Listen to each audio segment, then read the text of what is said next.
taktikisht keq, duke tërhequr skuadrën menjëherë pas golit avantazhit në mbrojtje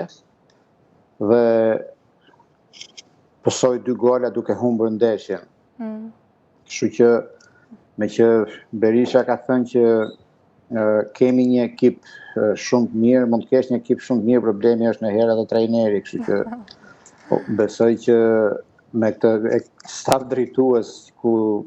të tjerat mund të ndrohen, por Berisha dhe Flamur Norga nuk ndrohen, besoj që ky nuk quhet as ripërtëritje as rinovim, sepse në fund ekipet drejtuese janë ato që shërbejnë si lokomotiv e një force politike, dhe përderisa drejtuesit nuk ndryshojnë, pjesa tjetër nuk është se bën ai ndryshim të madh. Megjithatë, gjithsesi duhet vlerësuar pasi në një farë mënyre Partia Demokratike është vetmja që bën zgjedhjen, edhe pse zgjedhjet për kryetarin e partisë janë të bëjmë sikur, pasi gjithë pam që zgjedhjet nga një proces zgjedhor përfunduan në një referendum që jemi dakord me Berishën apo s'jemi dakord me Berishën.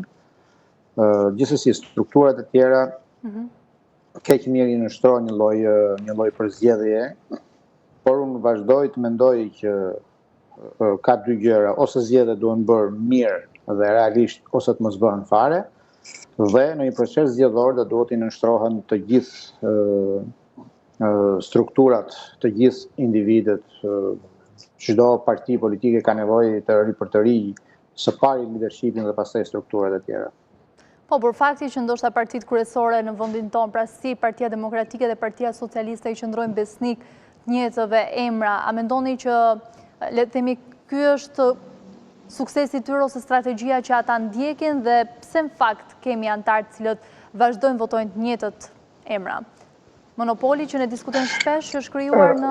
opozitën në Francë? Nuk është strategji kjo, është thjesht sëmundje shqiptare ballkanike, leadershipit i cili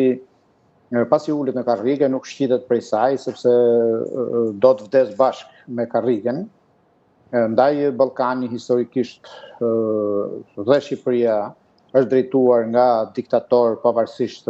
forcës dhe formës së diktaturës, sepse momentin kur dikush merr pushtetin, gjëja më e rëndësishme që mendon nuk është të punojë për të përmbushur besimin që i ka dhënë populli, por se si të forcojë muret shtrënguese, gardhet rreth tij për të cimentuar pushtetin e tij, sepse mendon që pushteti është i përjetshëm. Dhe ky pushtet nuk lidhet thjesht dhe vetëm me pushtetin ekzekutiv